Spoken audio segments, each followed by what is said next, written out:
안녕하십니까. 돈 되는 부동산 찍어주는 금도끼입니다. 오늘은 2019년 12월 9일자 경매 신권 분석 시간인데요. 네, 물건 보다가 재밌는 물건이 하나 나와가지고 영상을 찍게 됐는데, 사진을 보시면 짜투리 땅이 경매로 나왔어요. 3.24평이고 여기는 이제 대로변이고 상업지역이기 때문에 이런 물건은 어떻게 수익이 나고 낙찰을 받고 나서 어떤 방식으로 물건을 풀어 나가는지에 대해서 오늘 설명을 하고자 합니다. 궁금하시면 끝까지 시청을 해주시고요. 일단 이 물건에 대해서 한번 보도록 할게요. 네, 전주지방법원 군산지원 2019 타경 3637 전라북도 군산시 중앙로 1가 19-8번지입니다. 보시면 용도는 대지고요. 토지 면적은 3.24평입니다.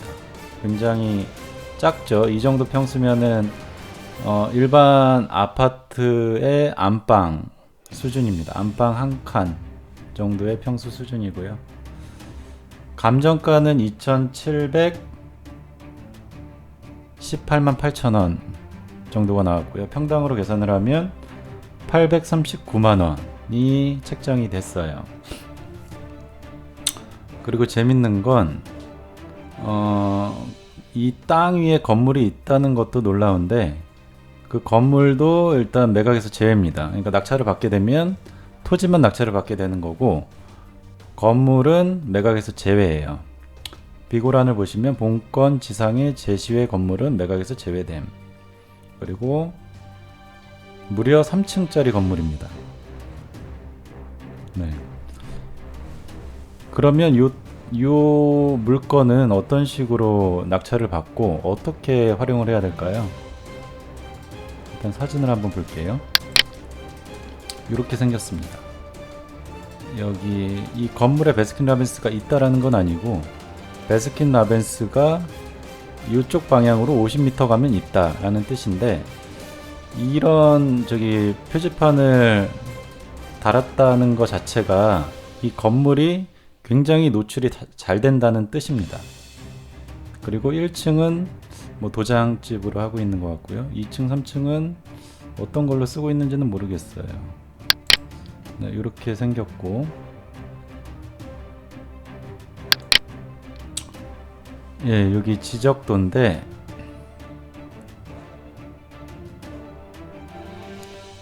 땅 모양은 이렇게 세모나게 생겼어요.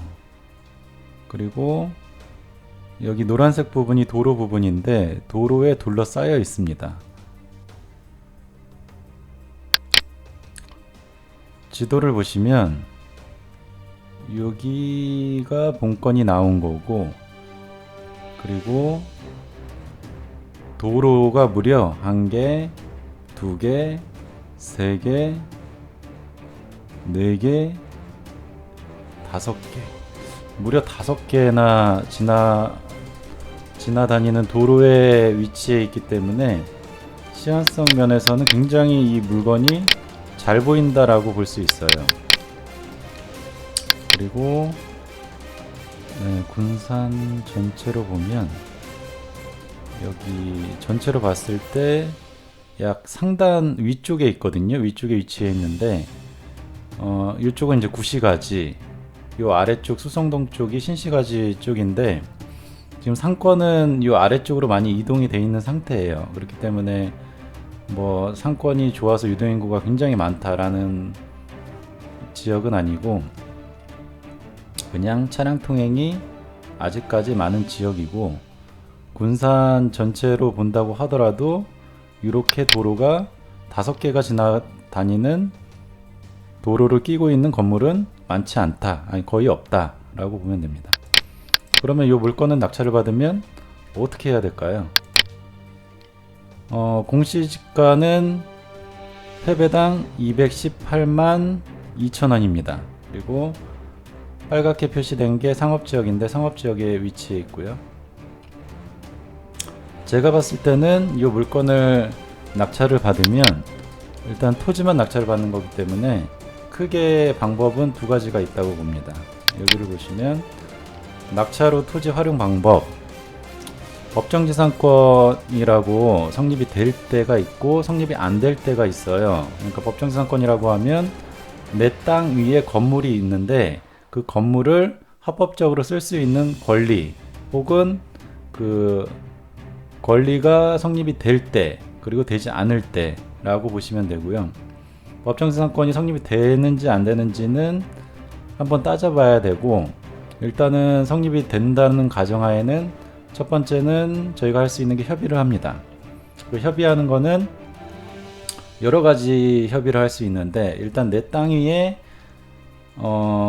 다른 건물이 있기 때문에 그 건물을 나한테 팔아라 라고 협의를 할 수도 있고요. 아니면 반대로 내 땅을 사가라 라고 협의를 할 수도 있고, 그것도 협의가 안 된다고 하면 내 땅 위에 건물이 있으니까 그거에 대한 합당한 지료를 내라, 사용료를 내라 라고 협의를 할 수 있습니다.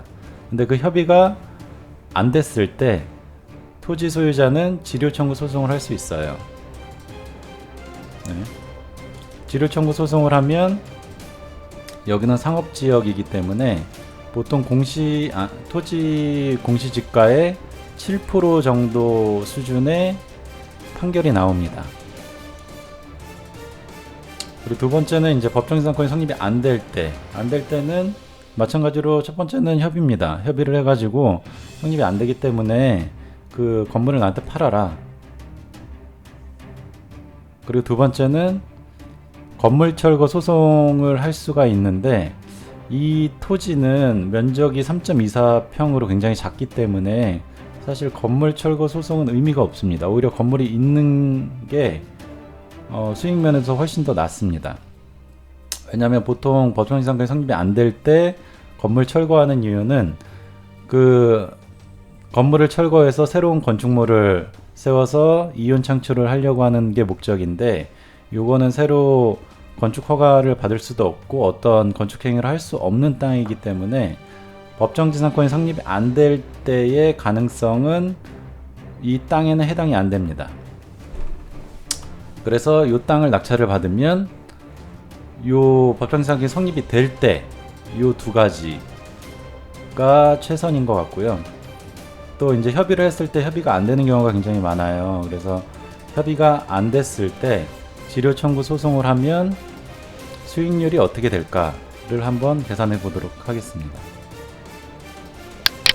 아까 말씀드렸다시피 제곱미터당 218만 2천원이기 때문에 요거를 기준으로 수익률을 산정을 한번 해볼게요.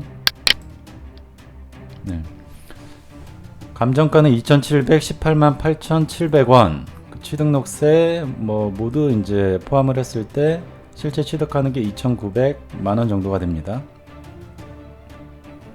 토지 공시지가가 218만 2천원. 그리고 본건이 3.24평이니까 요 제곱미터로 환산을 해가지고 더하면 2,300만 원 정도가 돼요. 요거를 지료를 연 7%로 계산을 했을 때 연 163만 5천 원이 되고, 월로 하면 13만 6천 원이 됩니다.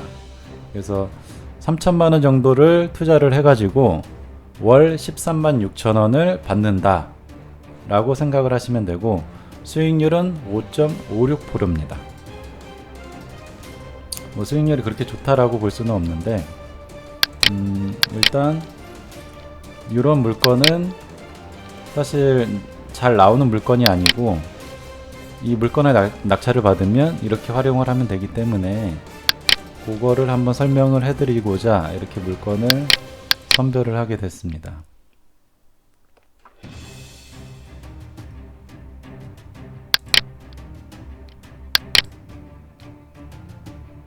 네.